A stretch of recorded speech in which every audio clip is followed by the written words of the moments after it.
ନିର୍ବାଚନ ମିତିକା ଏଥର ହବ ନାହିଁ ସମସ୍ତଙ୍କୁ ଧରିବାକୁ ପଡିବ।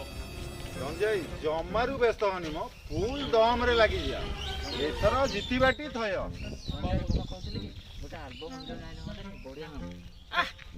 ଆଲବମ ହିରୋଇନ ଆରେ ଆଲବମ ହିରୋଇନ କଣ କରିବେ ସେସବୁ ଜିନିଷର ଟଙ୍କା ନ ସାରିକି ଆମେ ଗୋଟେ ଲୋକଙ୍କୁ କଣ ଗୋଟେ ଦିଆ ନିଆ କରିକି କାମଟା ହେଇଯିବ ଆମର ସେମାନେ ବି ଖୁସ ଆଉ ଆମେ ବି ଜିତିଯିବା। ରଞ୍ଜୟ ଦେଖିଲ ରସାଇ ତ ବୋଧେ ଆଉ ଚାଲ ଚାଲ ଟିକେ ରସାଇ ପାଖକୁ ଯିବା। ହଁ ତ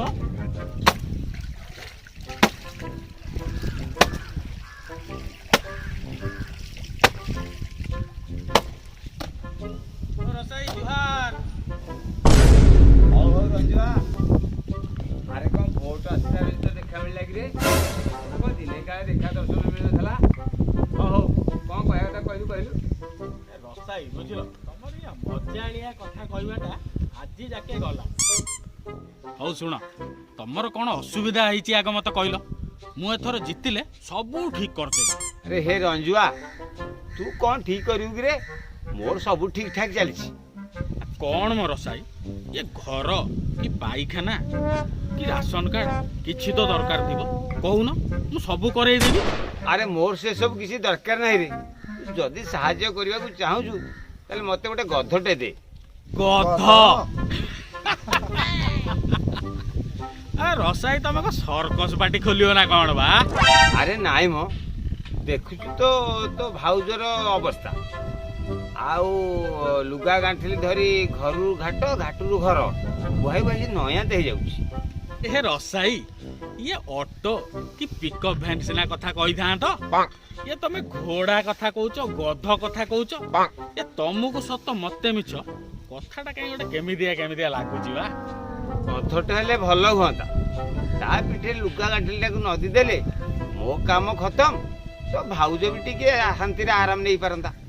ରଞ୍ଜୟ ଚାଲ ଚାଲ ସେ ଆର ସାହି ଦିବାନା ପାଖକୁ ଯିବା ସିଏ ଗଧର ଠିକଣା ରଖିଛି।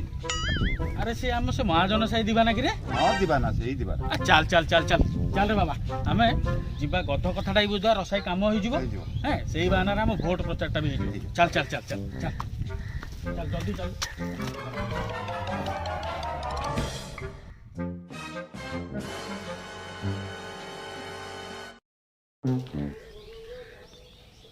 ଓ ଦିବାନା ଓଳିକି ତମେ ବୁଝିଲ ବଢିଆ ଲୋକ ଆଉ ପୁଅ ତ ଚାକିରି କଲା ଝିଅର ତ ବାହାଘର ହେଇଗଲା ତମର ଆଉ ଦୁଃଖ କଣ? ଏବେ ଆମ କଥା ଟିକେ ବୁଝ ନା କଣ? ଆରେ ତୋ କଥା ମୁଁ କଣ ବୁଝିବି ତୁ ତ ଧୋବ ଧରିବ ଫର ଫର ଦେଖାଯାଉଛି ନେତା ସାଇଜି ତୋ କଥା ମୁଁ କଣ ବୁଝିବି କହିଲୁ? ଓ ଭୋଟ କଥା କହୁଛୁ ଭୋଟ କଥା ନୁହଁ ଗୋଟେ କାମ କରେ ଆମେ ସେ କଥା ବିଚାର କରି କହିବୁ ତୁ ଯା କାହାକୁ ଭୋଟ ଦବୁ କି ନ ଦବୁ। ନାଇଁ ମ ଦିବାନା ମୁଁ କଣ କହୁଥିଲି କି ସେ ଆମ ଗାଁ ରସାଇ ଆମ ଧୋବା ସାହି ରସାଇ ସିଏ ଆଜି ଦେଖା ହେଇଥିଲା ସିଏ କହୁଛି ତାର ଗୋଟେ ଗଧ ଦରକାର। ଗଧ ଇଏ ଟାଇମରେ ଇଏ ଗଧ କି ଘୋଡା ଶୁଣିଲା ବେଳକୁ ମୁଣ୍ଡ ଖରାପ ମୋର କୋଉଠୁ କଣ ଯୋଗାଡ କରିବୁ କହିବି? ମୁଁ ତ ଶୁଣିଥିଲି ତୁ କଣ ଗଲାସନ ଗଧ ବେପାର କରୁଥିଲୁ ମୋ ପାଇଁ ଗୋଟେ ଗଧ ଯୋଗାଡ କରିଦିଅନ୍ତୁନି।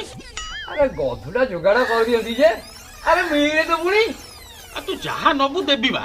ଆରେ ଦବା ନବା କଥା କିଏ ପଚାରୁଛି କହିଲି କିଆ ଦେଖିଆ ସେ ମଦନପୁରରେ ଯୋଡ଼ିଏ ଗଧ ଥିଲେ ଆରେ ସେତେବେଳେ ଦର କଣ ଥିଲା ଏବେକା ଦର କଣ ତୁ ଯା ଗୋଟେ କାମ କର ମୁଁ ତତେ ବୁଝିକିରି କହିବି। ହଁ ବା ତୁ ଗୋଟେ କାମ କର ତୁ ଟଙ୍କା 1000 ରଖ ଗୋଟେ ଗଧ ଯୋଗାଡ଼ କରିଦେ ମୁଁ ତାକୁ ଦେଇଦେବି ମୋ କାମ ବି ହେଇଯିବ ସିଏ ବି ଲୋକଟା ଖୁସି ହେଇଯିବ। ଜାଣିନି କଣ ତୋ ମୁଣ୍ଡ ବୋଧେ କିଛି କାମ କରୁନି ଆଉ। ଆରେ ଇଲେକ୍ସନ ଟାଇମ ଗାନ୍ଧୀ ମୁଣ୍ଡ ଦେଲେ କୁକୁଡ଼ା ମୁଣ୍ଡଟିଏ ବି ମିଳୁନି ଆଉ ତୁ ଟଙ୍କା 1000 ଦେଇ ଗୋଟେ ଗଧ କିଣିବୁ ଯା ଯା ଆଗ ଛକ ଦେଖେ ଆଗ ଛକ। ତୋ ମୁଣ୍ଡ ଖରାପ ନା କଣ ବା? ତୁ ଗୋଟେ କାମ କର ତୋର ନାହିଁ ମୋର ନାହିଁ ଟଙ୍କା 2000 ରଖ 2000ରେ ମତେ ଗୋଟେ ଗଧ ଯୋଗାଡ଼ କରିଦେ। ଆରେ ଜାଣିଲୁ ତୁ ଯୋଉ କଥା କହୁଛୁ ଇଏ ହେଇପାରିବନି ତୁ ଆଗ ଛକ ଦେଖେ ତୁ ଆମ ମୁଣ୍ଡ ଖାଆନି ଏଠି ଅଛି କି ଟଙ୍କା 25,000 କମ ହେଲେ ହବନି ତୋ ଇଚ୍ଛା ପାଇଲେ ଗଧ କିଣି ନହେଲେ ତୁ ବାଟ ବାଟରେ ଯା। ଗୋଟେ କାମ କର ସେ ରସାକୁ ଟଙ୍କା 500 କି 1000 ଦେଇ ବୁଝେଇ ଦେ ଭୋଟ ଜିତିଲେ ମୁଁ ଗଧ ଦେବି। ହଁ ଗୋଟେ କଥା ଶୁଣୁ 25,000 କମ ହେଲେ ହବନି ରେ ବାପ ତେଣିକି ଗଧ ନେଲେ ନିଅ ନହେଲେ ନାଇଁ। ଏଠି ସମୟ ନଷ୍ଟ ନ କରିକି ଚାଲ ଯିବା। କେତେ ସାହି ବାକି ଅଛି ଦିବାନା କଥା ଅନୁସାରେ ରସାଇକି ସେ 500,000ରେ ବୁଝେଇ ଦବ ମ। ଚାଲ ଚାଲ ଚାଲ ହଉ,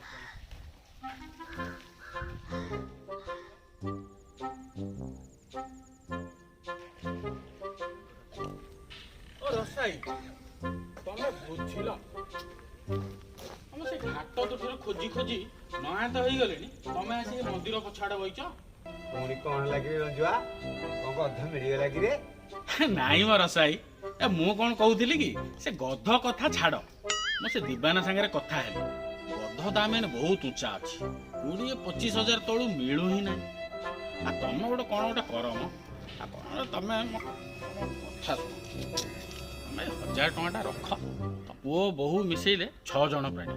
ଆଉ ତମେ ଏ 1,000 ଟଙ୍କା ରଖ, ଆଉ ମୁଁ ଭୋଟଟା ଜିତିଗଲା ପରେ କିଛି ଗୋଟେ କରିଦେବିନି। ଆଉ ତମ ଗଧ କଥା ମତେ ଲାଗିଲା। ଆରେ ହେ ହେ ରଞ୍ଜୁଆ, ତୁ ମତେ 1,000 ଟଙ୍କା ଦେଇ ତୁ ମୋର 6 ପ୍ରାଣୀରୁ ଭୋଟ ନବୁ? ତୋର ତ 6 ତଳେ 4, ମତେ ନେତାଗିରି କରୁଛୁ। ରଖ ତୋ ଟଙ୍କା ରଖ। ଆରେ ହେ ହେ ବସିଲୁ ବସିଲୁ। ହଇରେ ତୁ ଭୋଟ ଜିତିବୁ, 5 ବର୍ଷ ଐଶୀ କରିବୁ, ଟଙ୍କା 1,000 ଦେଇ 6 ପ୍ରାଣୀର ଭୋଟ ନବୁ। ହଇରେ 1,000 ଟଙ୍କା 5 ବର୍ଷକୁ ଦିନକୁ କେତେ ପଇଲାରେ? ଦିନକୁ ପାନ ଖଣ୍ଡେ ବି ପଡୁନି। ହଇରେ ତୁ କି ଦୟା କରୁଛୁ ଯେ ଆମେ 1,000 ଟଙ୍କାରେ ତତେ ଭୋଟ ଦବୁ? ଦିବାନା ଗୋଟା ଗଧକୁ 25,000 ଟଙ୍କା କହିଲା ବେଳେ ତୁ ଫେରିକି ପଳେଇ ଆଇଲୁ।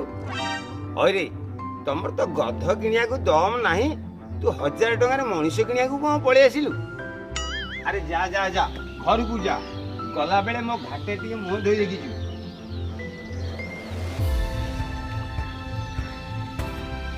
ଆଉ ଏଥର ଟଙ୍କା ଖେଳ ନାହିଁ ରେ ବାବା, ବହୁତ ହେଇଗଲା ତମ ତାମସା। ଏବେ ନେତା ଦେଖି ଭୋଟ ଦବୁ, ବୁଝି ବିଚାରି ନିଷ୍ପତ୍ତି ନେବୁ।